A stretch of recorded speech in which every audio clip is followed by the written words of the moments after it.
y'all. Welcome back to Unladylike Opinions. This is the Real Housewives of Salt Lake City, Season 2, Episode 9. I was driving carpool. I'm a little under the weather today, so my voice may be a little cracky, so I wanted to get these videos on out because I've been lacking because my son had a book report. So here we go. The episode starts off with Jen playing ball with her son. Then you see Whitney and her husband swinging around the stripper pole. Then Mary sits down and sends out, invitations to Italian cooking cooking class she want to do. And she want them to wear street attire and stuff. Italian streetwear, I mean. So she gonna say she don't know how these ladies be dressing. And I'm looking at Mary like, talking about some they don't have no style. I'm like, hey, somebody please go get Mary a mirror because she obviously misses something. So Heather message to herself asked her was she gonna invite Jeannie and Angie, and Mary said she doesn't care for Jeannie, so nope, she not invited. So she keep trying to call Whitney. Whitney not answering with she keeps trying to FaceTime her and it keeps saying unavailable. And she said she doesn't answer. She's not gonna keep calling her, so she sent her a long text. Meredith is getting pampered when Jeannie shows up and she says she's glad to be away from her husband and her kids. And I was like, girl. So Meredith tells her about the trip to Vail and she asks who all is invited. And she says she hasn't talked to Jen. And Jeannie said Mary didn't apologize for attacking her. Now, Jeannie, why you lying? You know you started all of that. Girl, go ahead. So, Meredith tells her that Mary is a guarded person and if she can deal with Jen for a few days, then she can deal with Mary. Heather meets up with her niece for her birthday, and this is her niece from her sister who is still a Mormon. And, well, not anymore. And her niece, Caroline, was a Mormon and went to BYU. She got married and decided that she didn't want to be a Mormon anymore. Heather niece said her husband told her things about the Mormon religion that bothered him, but at the time she didn't pay attention to it because she was still so far in her belief or whatever. And she said until the pandemic hit and they was locked down and she had to sit down and talk to him and everything started making sense that he was saying. And he had some valid points when he spoke, especially when he said about how they are not current on things and how late it came to blacks being in the priesthood, because y'all know they don't like black people. I don't care what they say, they don't. And Heather asked her if she was sure, and was she sure she was done and she wasn't going back, and she said she was 100% done. Then you see Jen and her scammer assistant Stu talk about their kids going back to school after the pandemic, and she tells Stuart that she envies him because he's with his kids every day. And she said she had to sacrifice being away from her kids because she had to set up businesses to take care of her employees. She said if she wouldn't have sacrificed herself and being with her kids, a lot of families wouldn't eat right now. Like them elderly people that you stole money from, I wonder if they eating right now. Girl, go ahead. So she tells Stuart she appreciates him sticking beside her and he is more than a business partner to her. Yeah, because he your scam partner. Too bad y'all ain't gonna be in the same cell together because y'all really deserve to be. But anyway. So Mary arrives at her cooking class and she's making sure everything is good before the ladies arrive. And she starts rearranging stuff, saying this ain't that or whatever. And everybody got their names written on napkins and stuff on the table and written in Italian. And I just can't help myself but to stare at Mary's wig. Like, what? Won't somebody be like, girl, comb that? Like, what is... all them labels she be having on her wigs look like she buy them at the hair store. You buy Louis Vuitton, Gucci, and all that. You can't buy a $3,000-$4,000 wig, girl. So, the ladies start to arrive, and Jen is dressed in full Italian theme. She has, the Italian flag on, as I think it was a fur coat. And she said Whitney gonna arrive in mafia wear because she called her 4 times and she didn't pick up. So she sent Whitney a different invitation. And then you see Whitney and Heather in the car and on their way. And when Whitney shows Heather the text that Mary sent her what she wanted her to wear, Heather said, "You got a different text." And Whitney was like, "So I was getting set up."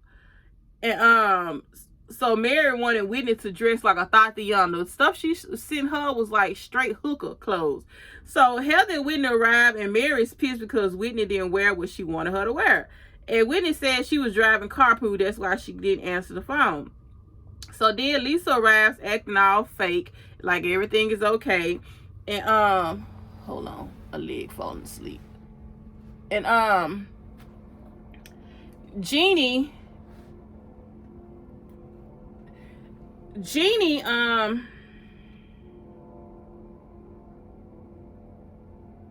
forgot where I was.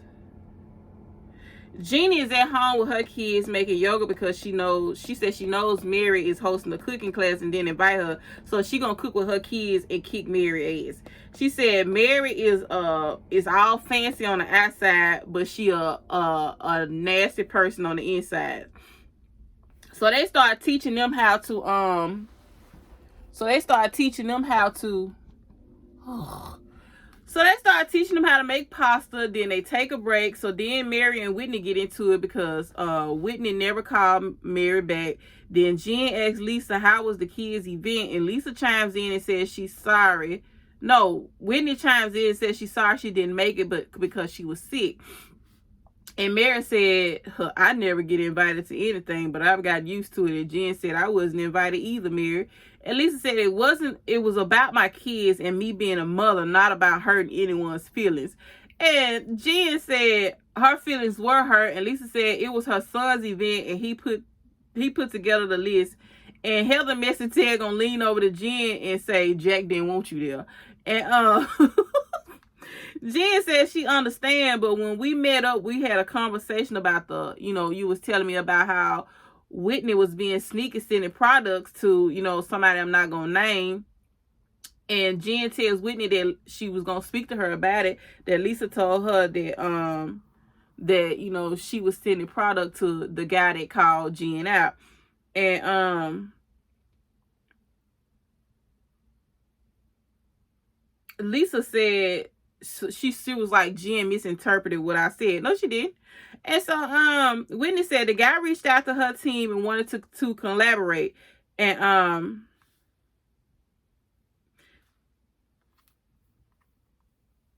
she said the guy reached out to her team and wanted to collaborate, and she shut the collaboration down and showed them screenshots of what he did to Jen. And she said she told them, shut that down now.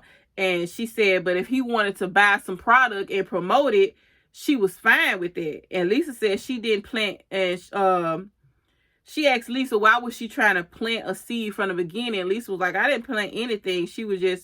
I was just pointing things out to Jen, but I'm glad you cleared that up. So Mary said people can have events and invite whoever they want. And Jen was like, it's not even about that. That's not even the reason I'm hurt. I'm hurt because she told me what she assumed about Whitney, what Whitney was doing and how that wasn't okay. And Whitney wasn't a true friend. But you invite Whitney to your event and didn't invite me. So they all asking her why she invited Whitney and not Jen, and she said she was extending an olive branch to Whitney. Lisa said it's a pile on against her, and they not gonna be happy until she chokes on her pasta and dies. And I'm like, girl. So Lisa said, I'm not defending what my kids did. I'm happy with my children. Yeah, you happy with lying on your children because you once said last week that you was helping with the guest list. So girl, miss me. So Lisa said, I'm done talking about this, and if I hurt you, I am sorry. Mary tells everyone about this. Tells everyone to raise a glass and to do a cheers for listening and accepting. Jen told Mary she had her back, and Whitney chimes in and was like, you didn't hear her? She was giving you a moment. And Jen said, I don't need you to tell me what was going on. I don't need you to interpret things for me. I'm talking to Jen. And Whitney said, you're talking to me like I'm a child. And she says, I'm smart. And she's still trying to say Jen was giving Mary a beautiful moment. And Mary tells Whitney she is too insecure and needs to grow up. Whitney said, you called me a little girl. And Mary said, you should take that as a compliment. And they get into it about her not calling Mary back. And Mary tells her she can go, little girl. And Lisa gets up, starts crying, saying she has had Mary's back more than anybody. And Mary said it's a pattern for Whitney not to call her back when she calls, and she calls Whitney a bobblehead. So Meredith tries to talk to Whitney and get her to calm down, and she over there doing that stuff that she always do. I forgot what she called it or whatever. And Whitney said she did call Mary back 2 hours later and she didn't answer, but Mary sent her a nasty text. She swears she protected Mary from all the rumors online and she from about her church and all that. And she started bawling, crying her white woman tears, and then started talking about Mary Church being a cult. Lisa said she is close with Whitney said she is close to one of Mary's cousins and he told her to never make Mary bad or you gonna see that side. So she said her congregation believes that she holds the power to God, and you can tell by the way the pictures are in the church of her grandma holding God's hand and Mary takes her place. And she said when they speak in tongue, they speak to Mary like she is God. Whitney said she would just take it from Mary because that's what she used to doing. So Mary over there mad, and she looked like she fake crying. And now Mary mad with Meredith because she said Meredith didn't get her side. She automatically went to Whitney, and Meredith was like, I tried to talk to you. You pushed me away, so I went to who was willing to listen. Or whatever. So Heather tells Whitney that they should go because they can't get through to Mary. So Mary's still going off about being screamed at, and she doesn't think her and Whitney are friends like that. Whitney said, okay, the gloves are off then. Heather is at home when Meredith calls and said she had to go to a memorial for her father. So she's going to have to meet them in Vail for the trip. And she wants Heather to hold down the fort so that so the day for the Vail trip is finally here. And Heather is there first, and she called Mary, and Mary said she gonna meet them there. She is flying private. And Heather was like she avoiding Whitney, and Whitney is glad she doesn't have to be stuck with Mary on a bus ride all the whole way. So everyone starts arriving, and Jen gets a phone call, and they tell her she needs to go to the house. And she asks Whitney to turn her mic off. And she goes outside and talks on the phone. And she comes back in where Heather is walking up as Heather is coming out of her beauty lab. And she asks her what's wrong. And Jen says, Sharif has some internal bleeding and she has to go. They don't know if they need surgery or not. And I'm like, she basically lied on her husband. Like, I can see you lying, saying you go to it, but you chose that lie or whatever. So she goes back on the bus and tells the other girls, and they was like, Heather was like, do you need us to stay back behind or whatever? And she was like, I don't know. I probably, if he doesn't need surgery, I'll probably catch a flight and catch up with you guys. So they all hug her and want her to keep them in touch. And the girls are contemplating on if they should go or not. And Whitney said she told her husband to check on Sharif and Jen and keep her updated. And Jen is like, let's just go. What can we do waiting for someone? I don't like Jeannie. I really don't.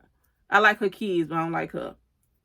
So they all decide to go ahead and go. 12 minutes after Jen left, the police, Homeland Security, I don't know who else rolled up or whatever. I don't know who HSI is. So they looking for Jen, and they trying to figure out what vehicle she left in. And the girls was like, this got to be a prank. This can't be real. And Jeannie figures out and said, oh, snap, they looking for Jen. And Heather gets up and asks, what's the problem? And Lisa said, this is not about Sharif. And Whitney was like, because she asked me to turn my mic off. So Lisa tries to call Stu, and Heather said, should I call Jen? And Lisa said, nope, you shouldn't. And Heather like, what if she is on the run? And then the episode goes off. And I'm like, finally we get to, it took 2 hour episode to get to this part. Because it was a boring episode till it got to the end. You better not be 2 hours next week. I just want to see Jen get out the pen. Not get out the pen, but, you know, she gonna bun out. But I want to see what's going to happen with that. Is she actually going to be charged or whatever? But, you know, that was my review of Real Housewives of Salt Lake City. I have no energy, so if it was lackluster, I'm sorry. I will get back with you guys next Sunday. Bye.